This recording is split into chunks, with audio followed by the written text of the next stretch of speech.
face only Romans! We must match their stupidity with stern resolve, their sullen stubbornness with courage! Men, I promise you that we shall be victorious if we do! We can break these fools and send them skulling back to Rome!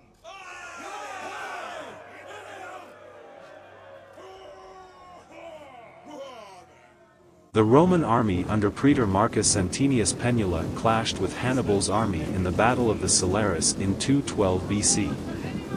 One of the rare conflicts when Hannibal led an army bigger than his adversaries was this one. After defeating two Roman consular armies in the Battle of Capua, Hannibal relieved the siege of Capua.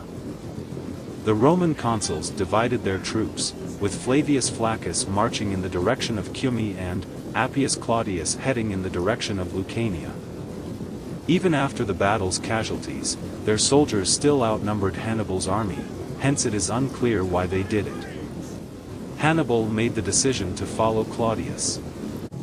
Claudius was able to avoid Hannibal's pursuit, but a centurion named Marcus Santinius had petitioned the Roman Senate for autonomous command against Hannibal, arguing that given his familiarity of Campania, he could defeat the Carthaginians.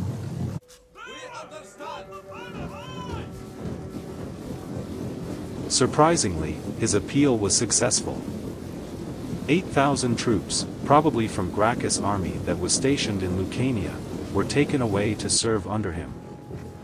Additional 8,000 volunteers from Campania, Lucania, and Samnium were recruited to this army.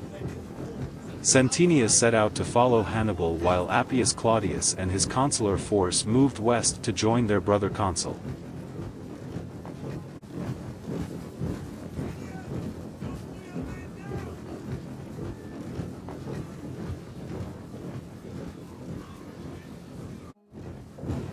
Santinius was a valiant soldier, but his leadership skills were lacking. According to Livy, he had no notion where the Carthaginian army was. Hannibal's scouts were able to discover the Roman army before the Romans were even aware of it. Hannibal ordered his cavalry control all routes in the vicinity prior to the fight to prevent any Roman withdrawal.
Upon spotting their adversaries, the opposing columns formed combat lines right away.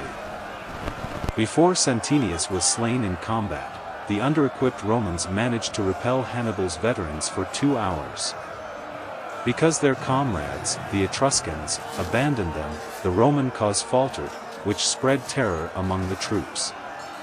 The last of the Romans were encircled by Hannibal, who slaughtered them. Then, in an unsuccessful attempt to use Marcus's ring in his name, he removed it off of his finger. By refusing to submit to Hannibal, the Romans shown their tenacity once more. Nevertheless, Hannibal continued to be undefeated throughout Italy.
Only 1,000 of the 16,000 Romans survived. These survivors were picked up and brought to join the humiliated legions of canny survivors.